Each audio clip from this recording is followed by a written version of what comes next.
malam hari ini.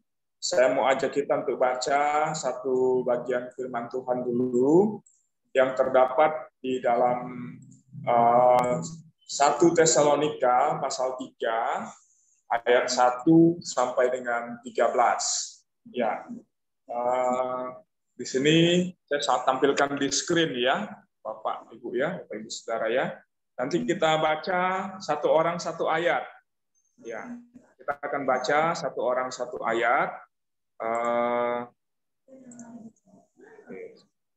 Ya, oke.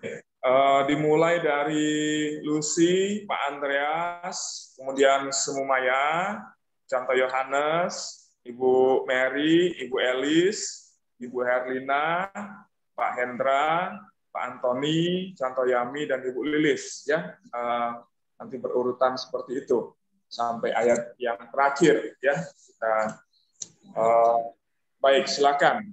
Ayat 1. Ayat 1, kami tidak dapat tahan lagi, karena itu kami mengambil keputusan untuk tinggal seorang diri di Athena. Ayat 2, lalu kami mengirim Timotius, saudara yang bekerja dengan kami, untuk Allah dalam pemberitaan Injil Kristus, untuk menguatkan hatimu dan menasihatkan kamu tentang imanmu. Oke, 3. Sebentar, tunggu saya naik dulu ya. Oke. Ayat 3. Semuanya.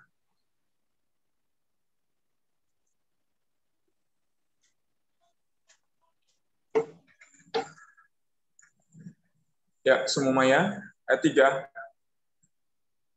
Maaf, nggak buka speaker. Saya nggak buka speaker. Ya, sorry, ulang ya.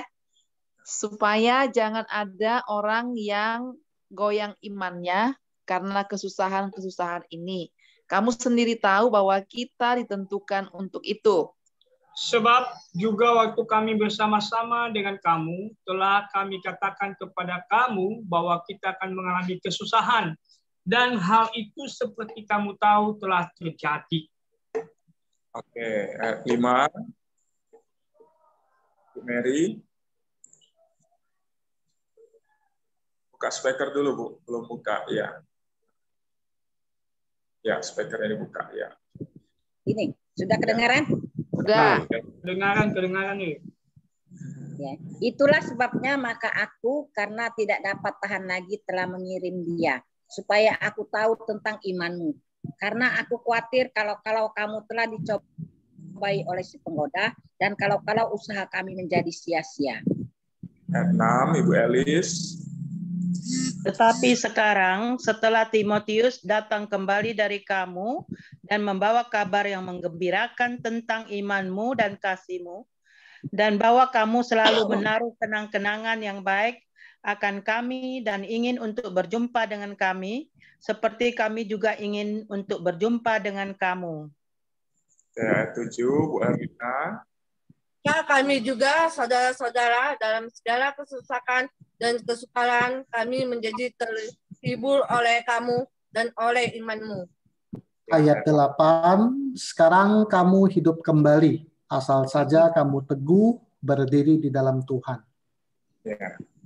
Ayat 9, Pak Antoni. Sebab ucapan syukur apakah yang dapat kami persembahkan kepada Allah atas segala sukacita yang kami peroleh karena kamu di hadapan Allah kita. Contoh Yami. Iya, saya. Ayat 10. Siang malam kami berdoa sungguh-sungguh supaya kita bertemu muka dengan muka dan menambahkan apa yang masih kurang pada imanmu. Ayat 11, Bu Lilis. Ayat 11, kiranya Dia, Allah dan Bapa kita, dan Yesus Tuhan kita membukakan kami jalan kepadamu. Ayat 12, Komusa. Silakan, Ko.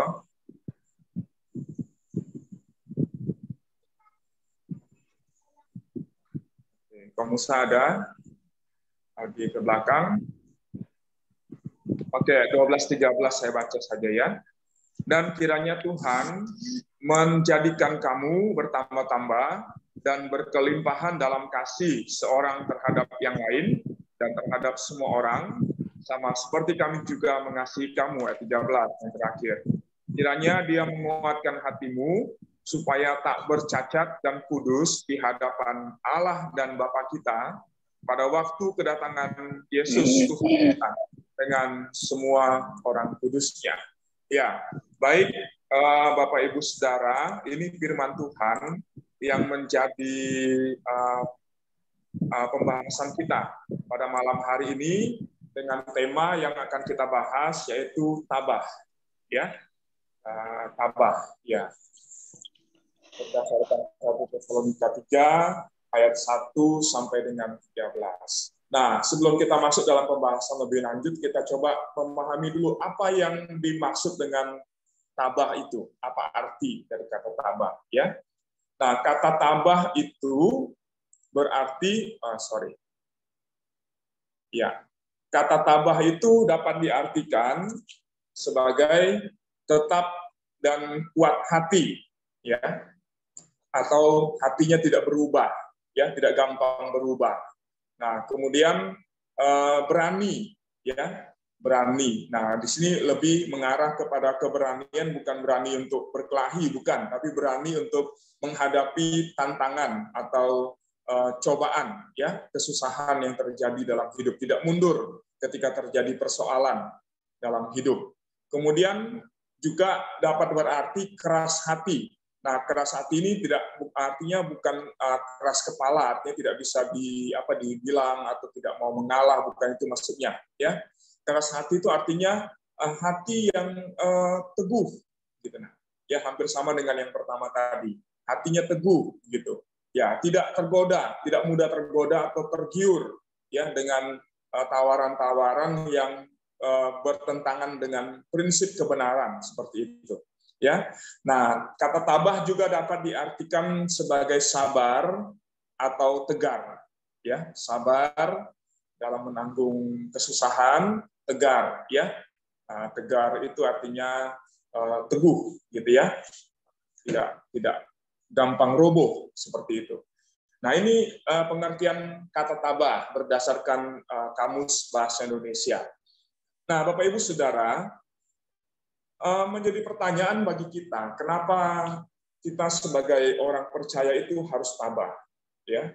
Mengapa kita harus menjadi orang Kristen yang tabah, yang teguh hati, yang keras hati, yang tidak mudah goyah, yang tetap teguh, gitu ya, hatinya tetap tidak berubah, ya, sabar atau tegar seperti itu.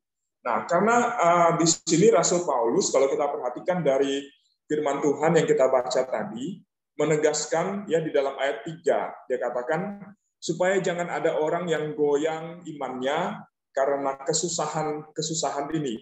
Kamu sendiri tahu bahwa kita ditentukan untuk itu. Ya, perhatikan, ada kata-kata yang saya beri warna merah, Bapak Ibu Saudara, ya. Kata yang pertama itu adalah kesusahan. Kemudian dilanjutkan dengan kata ditentukan untuk itu. Nah, di sini Rasul Paulus, ya, menegaskan kata kesusahan itu, dan bahwa kesusahan itu adalah bagian dari hidup kita sebagai orang percaya, ditentukan untuk itu. Ya, nanti kita akan lihat apa maksud dari pernyataan itu. Nah, kemudian dalam ayat 4, ya, sebab juga waktu kami bersama-sama dengan kamu, telah kami katakan kepada kamu bahwa kita akan mengalami kesusahan, dan hal itu seperti kamu tahu telah terjadi. Ya, kembali kita menemukan kata kita akan mengalami kesusahan, telah terjadi, ya. Nah, apa yang dimasukkan oleh Rasul Paulus dengan pernyataan ini di dalam ayat 3 dan 4?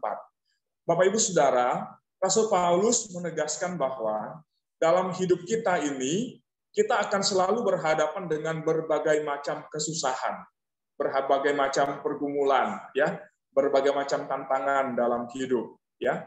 Artinya bahwa tidak ada orang yang hidupnya tidak susah, ya. Seperti yang dikatakan Rasul Paulus dalam ayat 3-4 itu, bahwa memang, ya, ditentukan untuk itu artinya, ya, memang dalam hidup ini tidak ada seorang pun yang dapat menghindarkan diri dari kesusahan, karena kesusahan itu dalam tanda kutip telah menjadi bagian dari hidup kita selama kita hidup dalam dunia ini.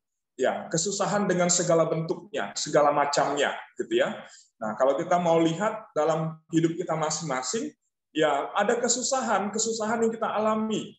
Masing-masing orang bisa berbeda, gitu ya. Masing-masing orang bisa beragam bentuknya, ya. Tapi kalau kita perhatikan ya macam-macam kesusahan itu sama saja, jenisnya sama.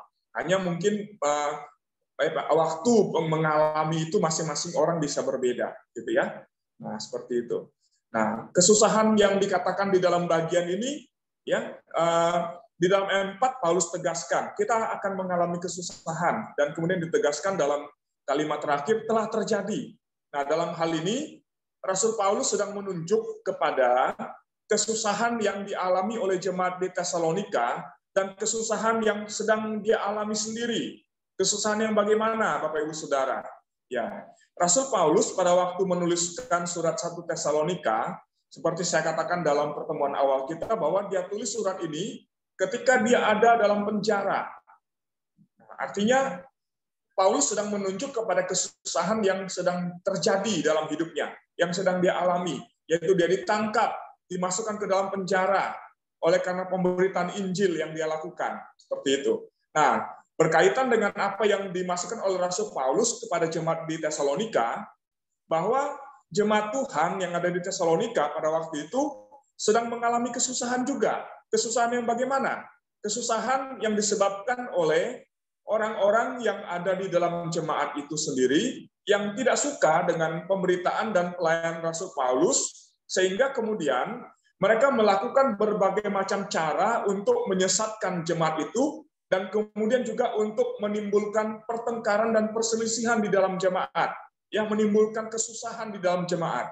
Nah, itu kesusahan yang pertama yang terjadi di dalam jemaat di Tesalonika. Kemudian juga jemaat Tesalonika mengalami kesusahan yang disebabkan oleh karena penganiayaan, ya, oleh karena iman mereka yang dilakukan oleh orang-orang yang tidak percaya Tuhan, baik dari golongan orang Yahudi yang tidak suka kepada jemaat di Tesalonika, maupun dari orang-orang non-Yahudi yang juga tidak suka kepada orang-orang Tesalonika, ya, karena orang-orang jemaat Tesalonika itu tidak ikut di dalam penyembahan berhala yang dilakukan oleh jemaat Tesalonika, oleh orang-orang Tesalonika. Maka jemaat ini dibenci, dikucilkan, ya, diasingkan dari tengah-tengah pergaulan. Nah, Bapak Ibu Saudara, dalam konteks iman kita sebagai orang percaya, ya, dalam persekutuan maupun juga kehadiran kita sebagai gereja di tengah-tengah dunia, kita juga mengalami kesusahan, ya, mengalami begitu banyak tantangan di dalam iman kita, ya, mengalami pergumulan yang tidak mudah berkaitan dengan iman kita sebagai orang percaya. Ya, mungkin ada di antara kita yang karena iman kita kemudian kita diejek, ya, kita dihina karena kita percaya kepada Tuhan Yesus. Ya, iman kita direndahkan, dilecehkan, begitu ya.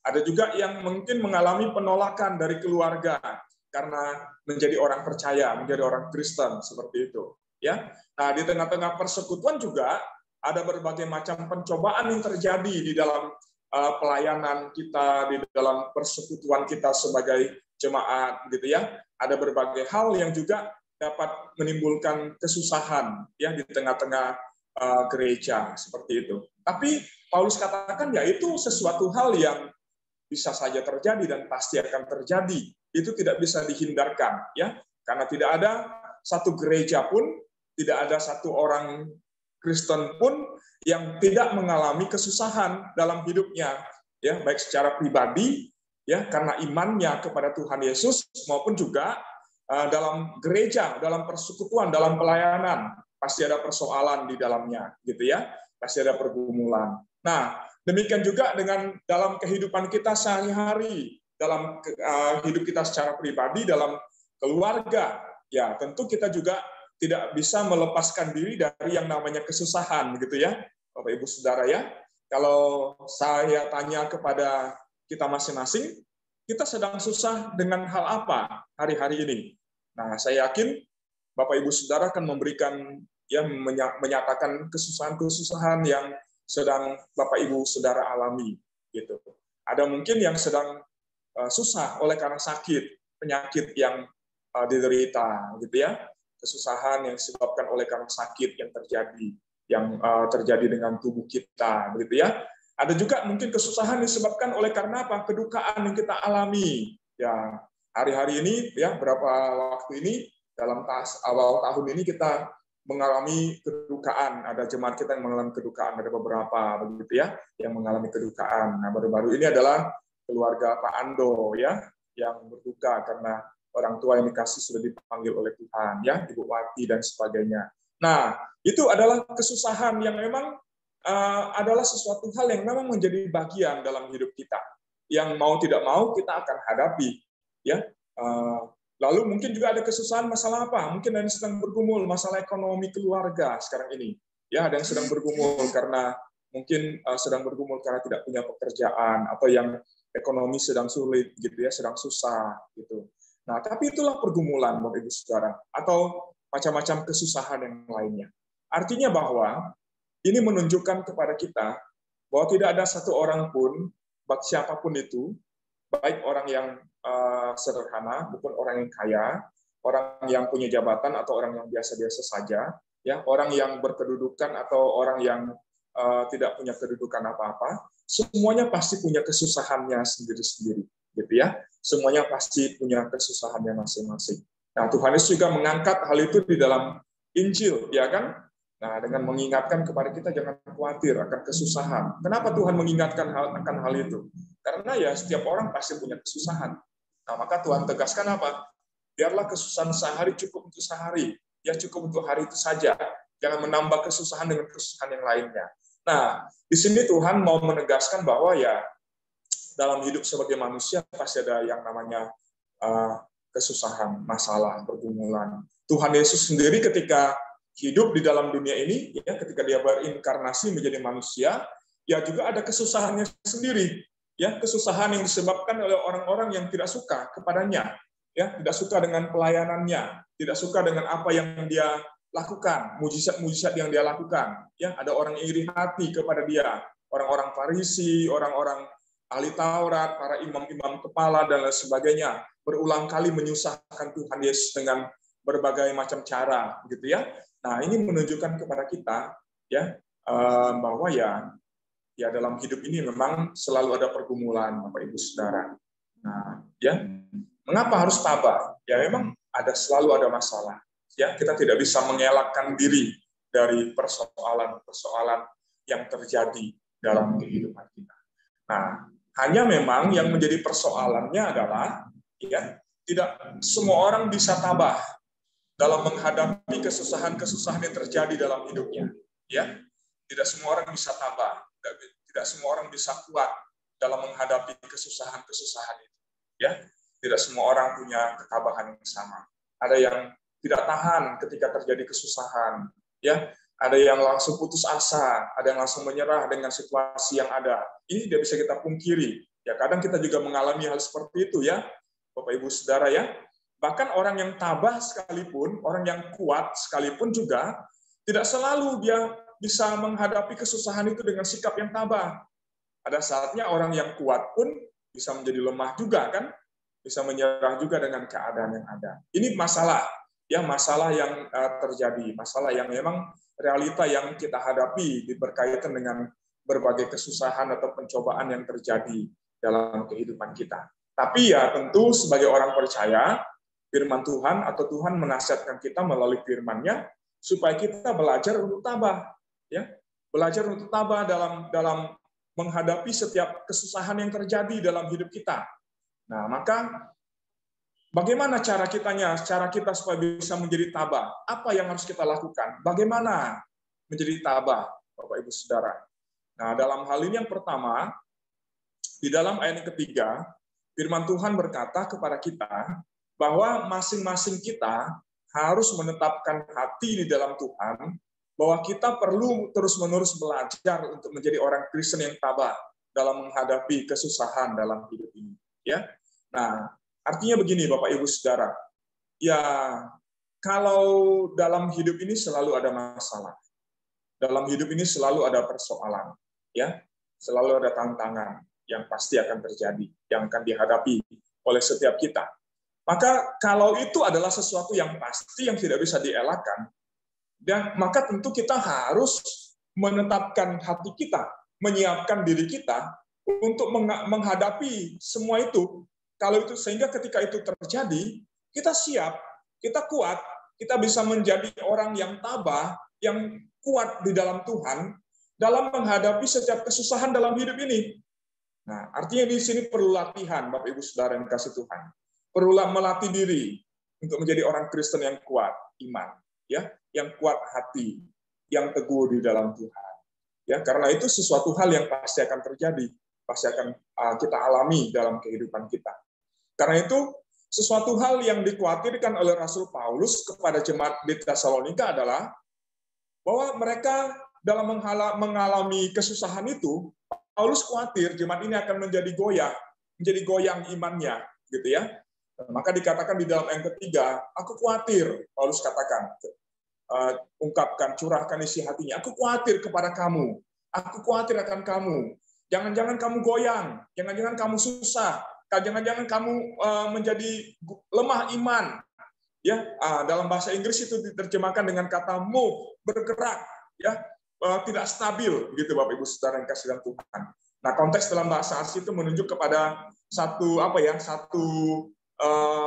bangunan yang goyang ketika digoncang oleh gempa, gitu ya. Nah, ya memang siapapun itu ketika kesusahan terjadi pasti akan goyang, begitu ya. Seperti bangunan ketika digoyang oleh gempa pasti akan goyang, begitu. Tapi ya tidak semua bangunan yang digoyang oleh gempa itu menjadi rubuh, begitu kan?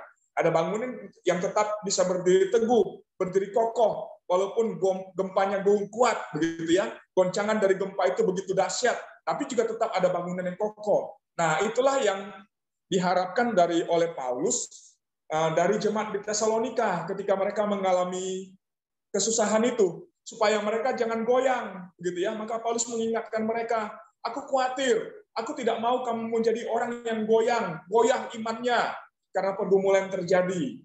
Maka Paulus ingatkan kepada mereka, kamu harus belajar untuk menetapkan hati. Persoalan pasti ada, pergumulan pasti terjadi, ya, masalah pasti datang dalam hidup ini. Itu tidak bisa dihindari. Tapi ya, itu pasti akan terjadi. Kita tidak bisa, itu bukan pilihan, ya. Masalah datang itu bukan pilihan, Bapak Ibu Saudara, ya. Nah, ya betul, karena memang kita tidak bisa memilih kan. Ketika masalah datang kita tidak bisa bilang, sorry, aku nggak mau ini, aku nggak mau masalah yang terjadi. Atau kita nggak juga bisa memilih, aku mau masalah ini aja, aku nggak mau masalah yang itu. Nggak bisa kan? Karena masalah itu terjadi ya datang tiba-tiba dalam hidup kita, dan ya mau tidak mau kita harus siap.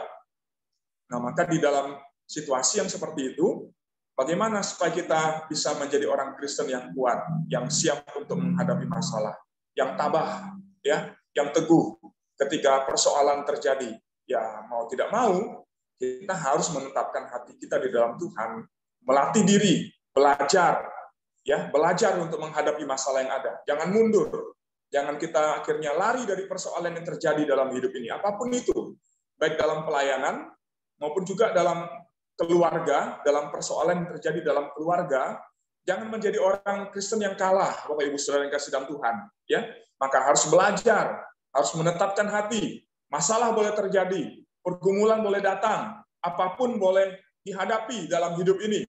Tapi saya sebagai anak Tuhan yang sudah diingatkan oleh firman Tuhan untuk tidak khawatir akan apapun itu, akan berbagai pencobaan yang terjadi dalam hidup, ya saya harus kuat. Saya harus melatih diri saya untuk menjadi orang Kristen yang tabah, yang sabar dalam penderitaan, sabar dalam kesusahan, yang tetap teguh iman, ya, di dalam pergumulan yang terjadi dalam hidup ini. Maka kalau saat ini kita mungkin sedang sakit, Bapak Ibu Saudara, ya, belajar untuk menghadapi rasa sakit itu dengan hati yang sabar. Ya, jangan mengeluh.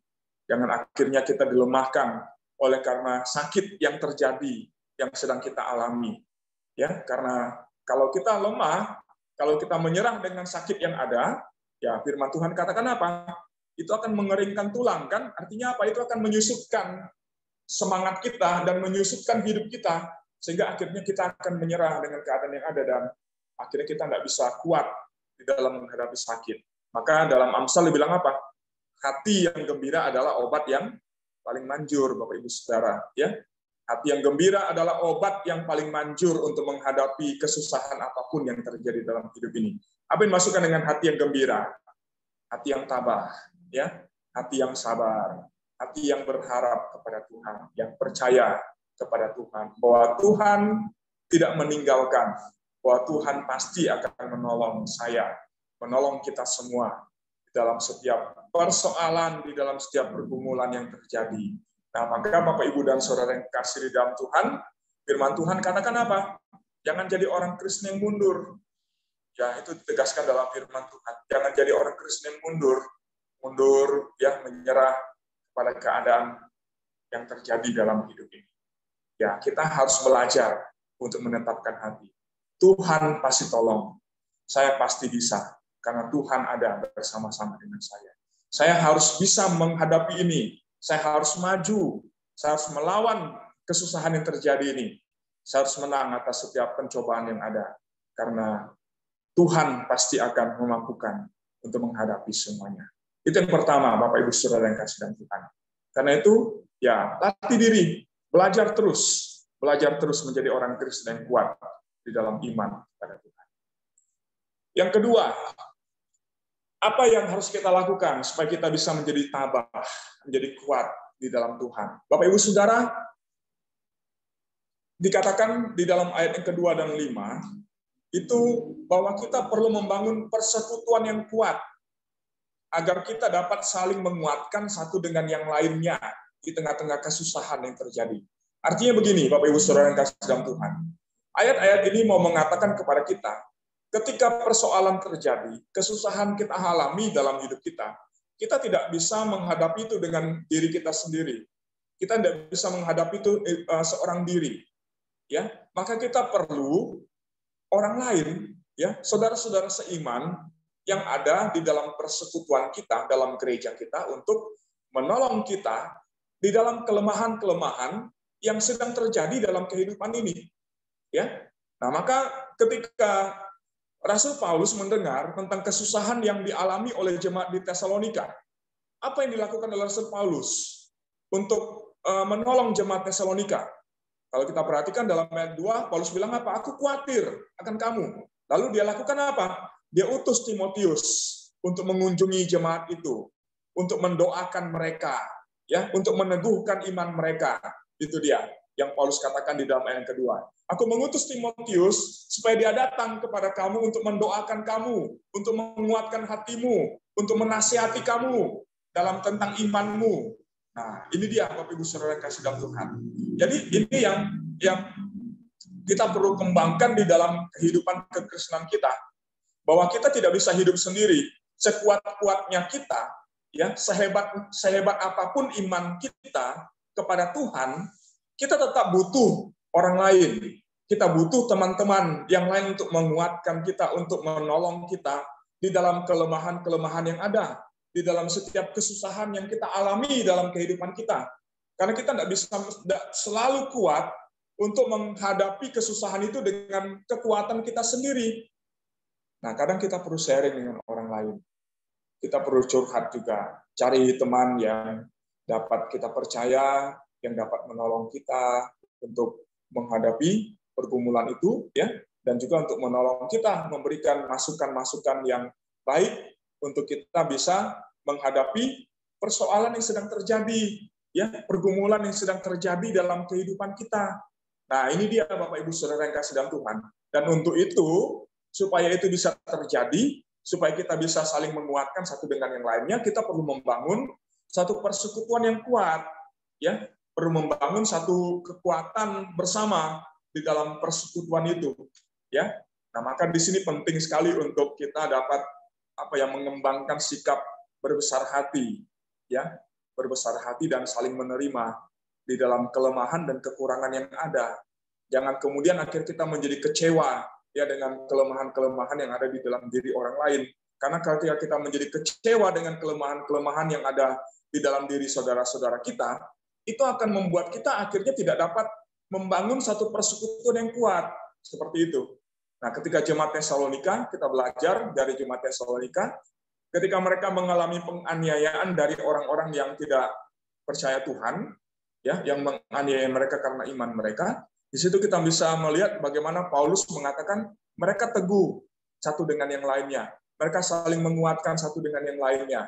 Mereka bertekun di dalam firman Tuhan, belajar firman Tuhan bersama, dan tekun di dalam saling menasehati dan saling menguatkan satu dengan yang lainnya.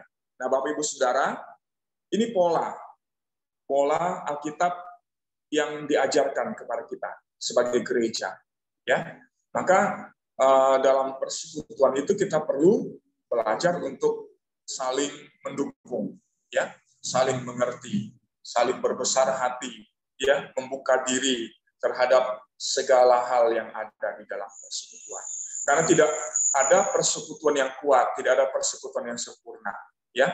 Demikian juga tidak ada saudara seiman yang semuanya sempurna, yang dapat mengerti kita, yang dapat menyenangkan hati kita, yang dapat mengikuti apa yang kita mau. Tidak selalu ada seperti itu, dan memang tidak akan pernah ada. Ya, maka di gereja manapun pasti ada persoalan, ya, ada di antara saudara-saudara satu dengan yang lainnya. Pasti ada perselisihan, ya, di dalam kehidupan bersama, di dalam persekutuan. Ya, pasti ada masalah yang terjadi di dalam pelayanan. Nah, itu adalah sesuatu hal yang memang ada di dalam gereja, dalam persekutuan. Karena gereja itu bukan persekutuan orang-orang kudus, orang-orang suci. Gereja itu adalah tempat di mana orang-orang berdosa, ya, diajar dan belajar bersama untuk dapat saling memperbaiki diri. Nah, maka Bapak Ibu Saudara yang dikasih Tuhan, ya, kita tidak bisa akhirnya juga menuntut kesempurnaan dari gereja, dari sebuah gereja di dunia ini. Karena gereja itu punya kelemahan. Masing-masing gereja punya kelemahan dan punya kekuatan yang dapat diunggulkan, dibanggakan. Ya, demikian juga dengan diri kita. Kita bukan orang yang sempurna juga. Kita bukan juga orang yang selalu kuat, ya kan? Kita juga bukan orang yang selalu dapat menyenangkan hati orang. Pada saatnya juga kita bisa mengecewakan orang lain, begitu kan? Ada saatnya juga dengan perkataan kita bisa menyinggung orang lain. Ya, sebagaimana orang lain juga bisa mengecewakan kita atau menyinggung perasaan kita. Tapi kalau itu yang terjadi, sekalipun itu yang terjadi di dalam persekutuan, Rasul Paulus mengingatkan kepada kita supaya kita menguatkan hati kita, ya, dan menasihatkan kita untuk apa? Menasihatkan kita untuk teguh di dalam iman, dalam persekutuan kita satu dengan yang lainnya. Ya, tidak mudah menjadi orang yang kecewa dengan berbagai kekurangan yang ada di dalam gereja. Bagaimanapun gereja itu adalah gereja kita. Gereja yang Tuhan percayakan kepada kita untuk kita kembangkan, kita majukan bersama di dalam Tuhan. Demikian juga dengan saudara-saudara seiman yang ada di dalam persekutuan kita, di dalam gereja Anugerah Kristus, ya, itu juga adalah saudara yang Tuhan tempatkan bersama-sama dengan kita untuk menolong kita dan juga untuk kita tolong di dalam kehidupan kita sebagai saudara seiman, ya, untuk meneguhkan kita, jadi untuk kita teguhkan imannya, karena kita saling membutuhkan, ya. Nah, maka Bapak Ibu Saudara yang kasih dalam Tuhan, mari belajar dari bagian ini, bagian yang kedua ini, bagaimana kita supaya bisa menjadi orang Kristen yang tabah, gereja yang kuat. Ya, tentu ini perlu diupayakan bersama. Ya, kita perlu membangun persekutuan bersama supaya kita bisa menjadi orang Kristen yang kuat, ya, yang dapat kuat di dalam menghadapi berbagai persoalan yang terjadi dalam persekutuan kita, yang juga akan saling menguatkan satu dengan yang lain. Demikian juga dalam kehidupan kita sehari-hari, ya, kita perlu teman-teman kita yang juga ikut peduli kepada kita. Nah, maka di sini Bapak Ibu Saudara yang kasih dalam Tuhan, dalam persekutuan yang kuat itu juga, dalam membangun persekutuan yang kuat, kita juga perlu mengembangkan sikap simpati dan empati, kasih, ya, kepedulian, kepekaan terhadap kesusahan yang dialami oleh saudara-saudara kita. Nah, ini kita belajar di situ, ya. Kita perlu belajar untuk mengembangkan kasih satu dengan yang lain di antara kita. Ketika ada saudara kita yang sedang kedukaan, kita hadir di situ. Ketika di rumah duka kita datang, ya, memberi penghiburan, memberi kekuatan. Karena disitulah bukti daripada kekuatan daripada sebuah persekutuan, salah satunya. Ketika ada saudara kita yang sedang punya masalah, nah jangan kita cuek aja, gitu ya. Tapi kita juga perlu ya menghibur, menguatkan hatinya. Saya nggak tahu kita bagaimana respon kita ketika ada teman kita, saudara kita yang sedang susah hati. Kita berbeban nggak untuk datang, untuk berbagi dengan teman kita yang sedang susah. Ada saatnya juga tidak semua jemaat kita yang semuanya secara ekonomi kuat, ya kan? Ada juga jemaat kita yang ekonominya lemah, yang mungkin dalam situasi pandemi ini sedang bergumul karena keadaan ekonomi yang terjadi dalam hidupnya. Nah, kita sebagai saudara seiman peduli dengan mereka, Bapak Ibu Saudara. Ada kasih enggak di hati kita? Rasa simpati dan empati enggak? Kita mau berbagi enggak dengan mereka?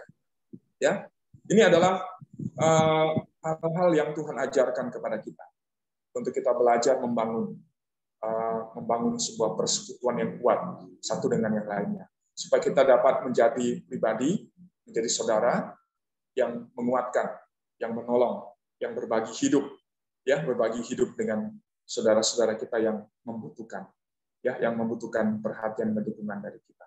Ya, yang ketiga, Bapak Ibu Saudara. Nah, kalau tadi berbicara tentang membangun persekutuan yang kuat dengan saling berbagi hidup, ya, memperhatikan, mendukung dan saling menerima di dalam kelebihan dan kelemahan yang ada. Yang ketiga, Paulus mengajarkan kepada kita untuk membangun hidup dalam saling mendoakan satu dengan yang lainnya. Ya, nah seperti Paulus terhadap jemaat di Tesalonika, demikian juga sebaliknya jemaat Tesalonika terhadap Paulus, ya, saling mendoakan. Paulus dalam ayat 10 mengatakan, siang malam kami berdoa dengan sungguh-sungguh untuk kamu. Dan saya yakin juga bahwa jemaat Tesalonika juga mendukung Paulus dalam pelayanannya bersama dengan tim. Ya, ada hidup saling mendoakan satu dengan yang lainnya. Nah, Bapak Ibu, kira-kira kita hidup dalam persekutuan kita saling mendoakan tidak satu dengan yang lainnya? Kami sebagai hamba Tuhan mendoakan jemaat, ya, mendoakan Bapak Ibu Saudara dalam berbagai pergumulan, kesusahan yang ada, dalam mendoakan Bapak Ibu Saudara dalam setiap doa yang kami naikkan, begitu ya. Bapak Ibu Saudara berdoa enggak untuk hamba-hamba Tuhan yang melayani? Tim majelis yang ada di gereja mendoakan jemaat. Nah, jemaat mendoakan majelis enggak? Ya, saling mendoakan satu dengan yang lainnya. Kita punya teman dekat, teman yang karib dengan kita. Kita doakan enggak tiap-tiap hari dalam doa kita? Bapak Ibu Saudara, belajar dari Paulus dan juga jemaat Tesalonika, ya, mereka bukan hanya membangun hubungan sebagai hamba Tuhan dengan jemaat yang dilayani, tapi mereka membangun satu ikatan kasih di antara mereka, ya, sebagai perwujudan dari kasih Kristus di antara mereka dengan apa? Saling mendoakan. Jemaat Tesalonika mendukung Paulus di dalam pelayanannya. Bukan hanya mendukung secara materi, tapi juga dalam doa-doa mereka bagi Paulus dan tim yang melayani bersama-sama dengan dia. Demikian juga sebaliknya, Paulus mendoakan jemaat yang dilayani, mendoakan mereka siang dan malam katanya. Selalu menaruh kata siang malam itu artinya bukan tidak melulu bicara tentang waktu, Bapak Ibu. Artinya Paulus berdoa siang, lalu kemudian malam berdoa untuk jemaat, itu bukan. Tapi arti di situ artinya apa? Menaruh jemaat itu di dalam hatinya. Saling menaruh masing-masing kita di dalam hati kita. Ada kepedulian, mengingat saudara-saudara kita dan kemudian kita doakan. Kita sebut nama mereka dalam doa kita. Nah, ini sikap pola hidup yang Tuhan mau kita kembangkan. Karena dengan cara ini, kita akan dapat menjadi jemaat Tuhan yang tabah, yang kuat, yang teguh di dalam mengalami berbagai kesusahan dan penderitaan, ya berbagai pergumulan dalam hidup ini. Kekuatan kita adalah doa. Dan doa itu tidak hanya doa untuk diri sendiri, tapi juga perlu belajar untuk mendoakan orang lain. Kalau kita dengar ada saudara kita yang sedang sakit, kita doakan enggak, Bapak Ibu Saudara? Kita ambil waktu untuk berdoa untuk mereka. Atau hanya di gereja saja kita doakan. Sudah itu selesai, sudah kita lupa, kita tidak ingat lagi. Nah, ini hal yang kita juga perlu belajar, ya, belajar untuk membangun hidup dalam saling mendoakan satu dengan yang lainnya, ya, berbagi hidup dalam doa, tidak hanya berbagi hidup dalam hal yang lain, tapi juga berbagi hidup dalam doa. Lalu yang terakhir, Bapak Ibu Saudara yang kasih dalam Tuhan, dalam hidup kita di tengah-tengah berbagai kesusahan yang terjadi, ya, firman Tuhan juga mengajarkan kepada kita untuk mengarahkan hidup yang berorientasi pada masa yang akan datang. Artinya, di sini kita jangan hanya berfokus kepada hidup yang sekarang, kepada masalah yang sedang terjadi, kesusahan yang sedang kita alami, gitu ya, sakit yang sedang terjadi dengan tubuh kita, atau rasa duka yang ada di dalam hati, atau persoalan-persoalan ekonomi yang sedang terjadi dalam keluarga kita, dalam hidup kita, atau persoalan-persoalan yang lainnya. Tapi belajar untuk selalu melihat setiap persoalan yang terjadi dalam hidup ini di dalam pengharapan yang akan datang. Ya, pengharapan kita akan masa yang akan datang. Berkaitan dengan apa? Kedatangan Tuhan yang kedua kali. Karena di dalam nasihat yang diberikan oleh Rasul Paulus kepada jemaat di Tesalonika, itu selalu banyak bagian ini, ya, surat Tesalonika ini adalah salah satu surat dari Rasul Paulus yang banyak bicara tentang kedatangan Tuhan, pengharapan Kristen akan hidup yang akan datang. Ya, nah ini adalah satu topik utama, ya, topik utama yang disampaikan oleh Rasul Paulus kepada jemaat di Tesalonika, ya, berkaitan dengan kedatangan Tuhan yang kedua kali. Nah, Bapak Ibu Saudara yang dikasih Tuhan, maka dalam hidup kita sebagai orang percaya, kita diajar untuk tidak melulu hanya peduli, ya, memperhatikan masalah-masalah yang terjadi, persoalan-persoalan yang ada dalam hidup kita sekarang, ataupun mengejar hal-hal yang kita terus upayakan dalam hidup kita untuk hidup di dunia ini saja. Tapi kita juga perlu mengarahkan hidup kita kepada apa? Kepada kedatangan Tuhan yang kedua kali. Ingat, kenapa? Karena hidup kita kan tidak hanya di dunia ini saja, kan? Hidup di dunia ini cuma sementara. Dan ada waktunya, masing-masing kita akan berhenti dari hidup kita di dunia. Dan akan masuk dalam hidup kekal bersama dengan Tuhan. Nah, ini adalah pengharapan. Pengharapan kita sebagai orang percaya. Maka hidup kita tidak hanya untuk hidup di dunia ini saja, tapi lebih penting dan lebih utama adalah tentang hidup yang akan datang. Nah, ini harus seimbang antara hidup di dunia dengan hidup yang akan datang. Harus seimbang kita kerjakan dalam hidup kita, Bapak Ibu Saudara yang kasih dalam Tuhan. Maka hidup ini tidak hanya sekedar untuk mencari uang, ya, walaupun kita perlu uang, tapi hidup tidak hanya sekedar untuk mencari uang, tapi hidup juga harus diisi dengan apa? Dengan hal-hal rohani, hidup melayani, ya, mengerjakan pekerjaan Tuhan yang dipercayakan kepada kita, ya, berbagi hidup, ya, berbagi hidup untuk mendukung pelayanan Tuhan. Dan ketika Tuhan memberkati hidup kita dengan berkat-berkat secara materi, berkat-berkat jasmani, itu artinya Tuhan juga mau agar kita belajar untuk membagi, ya, berkat yang kita terima itu untuk memberi bagi pekerjaan Tuhan, ya, memberi bukan hanya materi saja, tapi juga hidup yang dipersembahkan kepada Tuhan. Nah, kenapa? Karena hidup kita tidak hanya masalah dunia saja, tapi juga berkaitan dengan, ya, kedatangan Tuhan yang kedua kali. Hidup yang akan datang, hidup bersama dengan Tuhan di surga.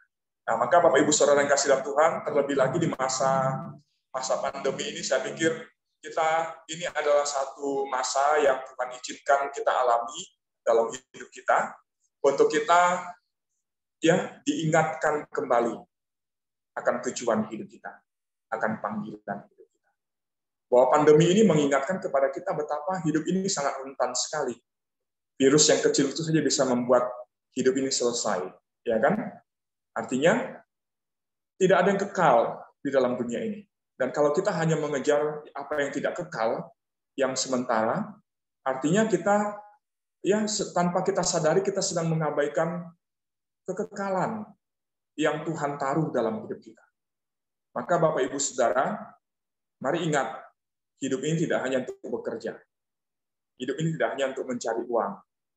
Ya, hidup ini tidak hanya untuk makan atau minum, atau untuk kesenangan-kesenangan yang lain. Tapi hidup ini juga adalah untuk melayani Tuhan.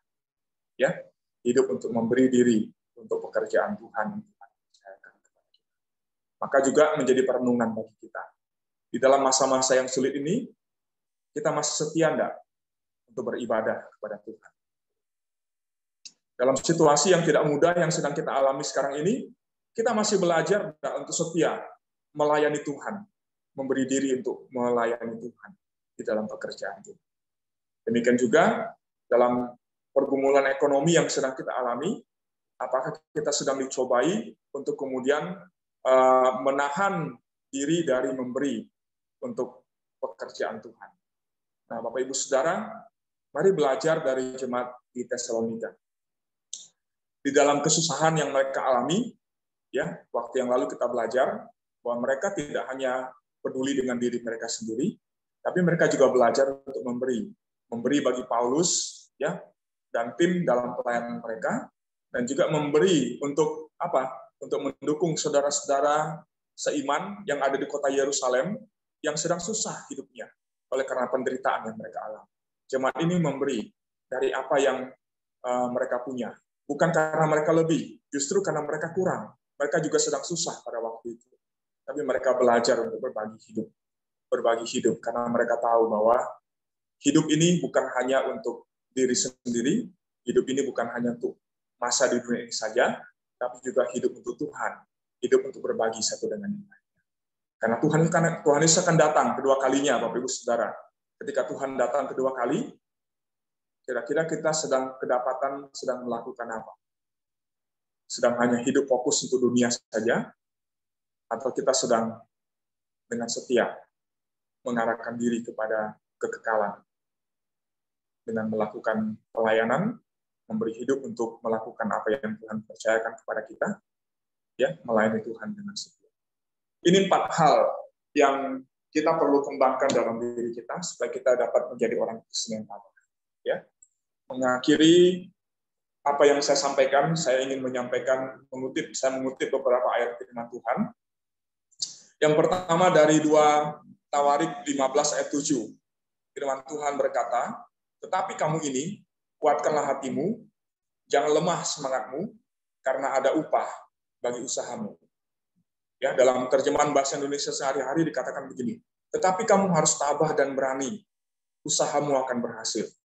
Ya, artinya di sini Tuhan mengingatkan kepada Raja Asa, ya, Raja Israel dari kerajaan Yehuda, ketika mengalami serangan dari bangsa Aram. Tuhan mengingatkan supaya dia jangan menyerah dengan persoalan yang terjadi. Tapi dia harus kuat, menguatkan hati, ya, menguatkan semangatnya, karena ada Tuhan di pihaknya, dan Tuhan pasti akan menolong. Maka Tuhan katakan, ada upah bagi usahamu, usahamu akan berhasil. Ya, demikian juga dengan kita, Bapak Ibu Saudara. Jangan menjadi lemah, jangan mundur, jangan tinggalkan pelayanan, jangan tinggalkan pekerjaan Tuhan yang Tuhan percayakan kepada kita. Lakukan dengan setia, dengan taat. Jalani hidup dengan iman yang kuat di dalam Tuhan, dengan berpengharapan kepada Tuhan. Tuhan pasti akan menolong dan akan membuat hidup kita berhasil. Lalu yang kedua, Yesaya 50 ayat 7. "Tetapi Tuhan Allah menolong aku, sebab itu aku tidak mendapat noda. Sebab itu aku meneguhkan hatiku seperti keteguhan gunung batu, karena aku tahu aku tidak akan mendapat malu." Nah, ini dia Bapak Ibu Saudara. Orang yang berharap kepada Tuhan, yang percaya kepada Tuhan, tidak akan dipermalukan, tidak akan ditinggalkan sendiri. Maka ingat, teguhkan hati kita seperti gunung batu, katanya. Gunung batu itu artinya apa? Yang tidak mudah goyah, ada gempa mengguncang, tapi gunung batu tetap akan kokoh berdiri. Ada badai melanda gunung batu itu, tapi dia tetap ada di situ, tidak goyah, gitu ya. Ada tsunami mungkin terjadi, gunung batu tetap di sana, tidak goyah. Kenapa? Karena gunung batu itu kuat. Demikian juga dengan kita, harus belajar untuk meneguhkan, menguatkan hati kita. Jangan mudah goyah, jangan mudah menyerah. Yakobus 1 ayat 12 mengatakan, "Berbahagialah orang yang bertahan dalam pencobaan, sebab apabila ia sudah tahan uji, ia akan menerima mahkota. Ya, ia akan menerima mahkota kehidupan yang dijanjikan Allah kepada barang siapa yang mengasihi dia." Ini berkaitan dengan hidup yang kekal, saudara. Artinya ketika kita setia sampai akhir dan terus bertahan, berteguh di dalam iman dan pengharapan kita kepada Tuhan, maka di situ kita akan menerima mahkota kehidupan. Janji Tuhan, ya, untuk hidup yang akan datang, hidup yang kekal bersama-sama dengan Tuhan di dalam surga yang mulia. Ya, kiranya Tuhan menolong dan memberkati kita semuanya. Berbahagialah orang yang bertahan dalam cobaan. Kiranya kita menjadi orang-orang yang berbahagia, karena kita adalah orang-orang Kristen, orang-orang percaya yang bertahan di tengah-tengah pencobaan yang kita. Amin. Kiranya Tuhan memberkati kita. Bapak, Ibu, Saudara, ini yang saya sampaikan, yang saya sharingkan. Apakah ada yang mau bertanya atau meresponi, menambahkan, atau mungkin bersaksi? Silakan, saya beri kesempatan kepada kita. Saya ingin menambahkan dikit itu, Bu. Ya, oke, Pak Andra. Itu kalau tabah itu dalam bahasa Mandarin renai itu sabar, tabah. Karena apa yang kita alami seperti adanya meninggal, sakit, itu sudah ada dalam kehidupan kita. Soalnya orang Tionghoa mengenal istilah hidup senlau pingsi, lahir, tua, sakit dan mati. Itu harus kita jalani dalam hidup ini. Nah, makanya itu jangan kita lagi bersedih, tetaplah kita terima apa adanya itu. Atau satu lagi, karena orang susah itu banyaknya penderitaan menimbulkan kesusahan. Toyao to tongku. Nah, itu banyaknya yang dimaui. Jadi meninggalkan dia susah. Kalau kita harus terima dengan apa yang kita terima, dan ucap syukur saja apa yang kita terima, jadilah. Kita bisa susah kita. Nah, itu yang disara. Seperti yang dikatakan dalam ayat firman Tuhan 1 Tesalonika pasal 5 ayat 16, kita senantiasa bersukacitalah senantiasa, tetaplah berdoa, mengucap syukur dalam segala hal. Sebab itulah yang dikehendaki Allah di dalam Kristus Yesus bagi kamu. Nah, itulah yang kita tetap kita bersyukur setelah apa yang kita terima. Jangan banyak yang diingini, itu menimbulkan susah. Dan yang kita alami itu tentu kita jalani, memang kita dapat di dalam kehidupan kita. Senloping sudah bisa kita elak, tetap kita alami. Itu saja musuh. Oke, ya, makasih Pak Andreas. Ya, betul ya. Ya, memang itu tidak bisa dihindari, Pak ya. Lahir, lalu tua, sakit, mati. Gitu ya. Itu yang mengalami, ya. Hidup alami. Tapi emang semua orang akan mengalami itu, walaupun juga ya ada siklus yang berbeda juga, gitu ya. Tapi ya itu sesuatu hal yang realita yang terjadi. Ya betul. Maka jangan akhirnya menjadi kecut, ya, menjadi tawar hati dengan apa yang terjadi dalam hidup kita. Kuatlah dalam Tuhan. Kenapa? Bukan karena kita kuat, bukan karena diri kita yang kuat, tapi karena kita punya kekuatan di dalam Tuhan yang Tuhan beri kepada kita. Berharap kepada Tuhan, ya, karena orang yang berharap kepada Tuhan dibilang apa? Tidak akan menjadi kecewa, ya. Tapi Tuhan akan menolong dan Tuhan akan membuat hidup kita berhasil. Ya. Jangan kita bersifat SMS itu setiap orang kita. Orang bersifat SMS itu memang susah dia. Susah melihat orang senang melihat orang susah. Tidak boleh sifat itu. Oke. Ya, istilah menarik tuh, Pak ya. SMS, senang melihat orang susah. Ya, senang menyusahkan orang juga.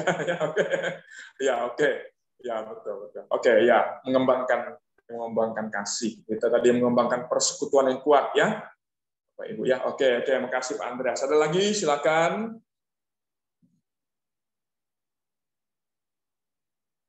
Apakah masih ada?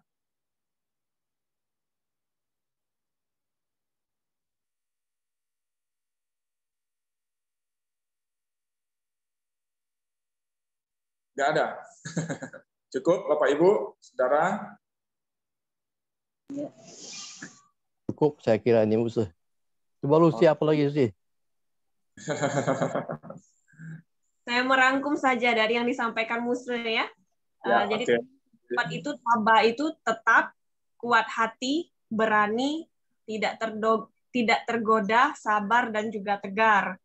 Terus untuk melatih diri untuk tabah itu tidak mudah kecewa, belajar menerima, bangun persekutuan, saling mendoakan, dan berorientasi pada masa yang akan datang, yaitu kedatangan Tuhan Yesus. Nah, jadi mungkin yang ingin saya sampaikan, malam hari ini kita ada hadir nih 13 orang gitu ya.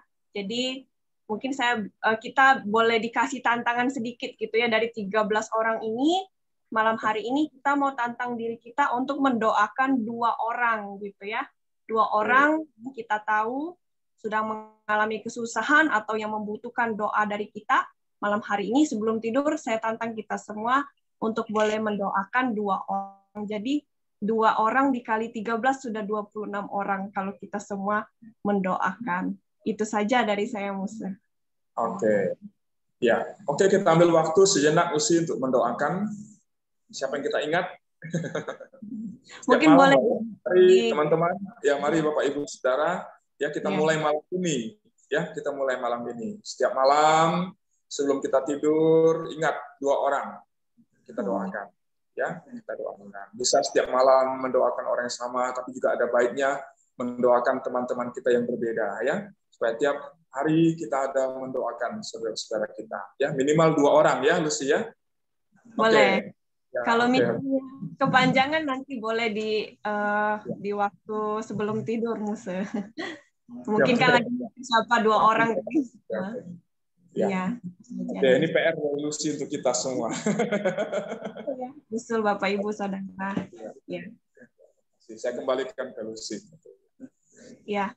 Itulah rangkuman tadi yang sudah disampaikan oleh Musa. Sekali lagi makasih banyak untuk Musa yang sudah membagikan firman Tuhan hari ini, dan juga Bapak Ibu Saudara. Semoga kita semua boleh diberkati Tuhan. Amin ya. Amin. Di rumah masing-masing. Oke, kita akan tutup dalam doa. Sebelum itu saya minta dengan kasih siapa ya? Pak Hendra ya. Pak Hendra bantu kita tutup dalam doa. Ada Pak Hendra? Saya belum pintar berdoa nih. Enggak apa-apa. Kita lain dulu aja, lain next time ya. Saya enggak pintar berdoa, jujur saya enggak pintar berdoa. Oh, boleh dicoba enggak, Pak? Kita belum pernah dengar. Next time aja lah.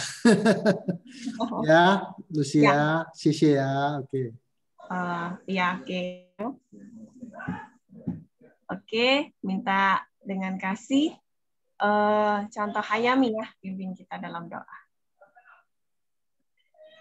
Ya, Bapak Ibu, mari kita bersatu dalam doa.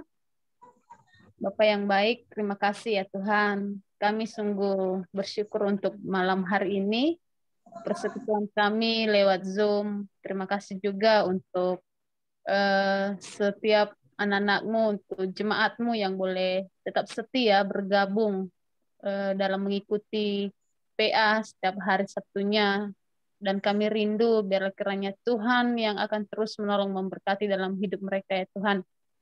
Untuk Musa yang boleh memberkati kami juga, mari Tuhan terus memperlengkapi hamba-Mu, terus memakai untuk menyampaikan isi hati Tuhan kepada semua jemaat-Mu ya Tuhan. Terima kasih, dan kami juga bersyukur untuk firman Tuhan yang boleh kami dengar malam hari ini, yang mengingatkan kami untuk tetap tabah di dalam apapun yang boleh kami alami, yang boleh Tuhan izinkan dalam hidup kami, dan biarlah kami juga menjadi jemaat yang memiliki kesatuan hati dan tetap tekun untuk bersekutu, menjalin hubungan yang lebih erat lagi dengan Tuhan. Terima kasih Bapak yang baik, Tuhan yang memampukan kami semua di tengah-tengah keterbatasan kami ya Tuhan. Tuhan tolong semua jemaat-Mu. Terima kasih, dan sebelum kami akan tidur, akan istirahat malam hari ini, kami kembali menyerahkan hidup kami dalam tangan kasih-Mu. Mari juga Tuhan menolong, memberkati, menjaga, melindungi, menjauhkan kami dari segala hal buruk yang akan terjadi, dan biarlah kami tetap aman di dalam Tuhan. Terima kasih, dalam nama Yesus kami berdoa, haleluya. Amin. Amin. Amin. Terima kasih. Terima kasih Contoh Hayami. Terima kasih. Terima kasih Musa. Contoh Yohanes, Sese ya. Ya, Contoh Yohanes, Sese. Ya. Oke, Sese semuanya. Maknan ya, Musa, Maknan Musa. Maknan, Kobing Ya. Ya, Musa. Salam 10 ya sudah di Singapura 10 ya. Iya. Itu jam 9. Iya. Begadang ya. Oke. Ya, oke lah. Selamat istirahat. Ya. Bye-bye ya. Pulih dulu ya. Ya. Terima kasih. Selamat malam.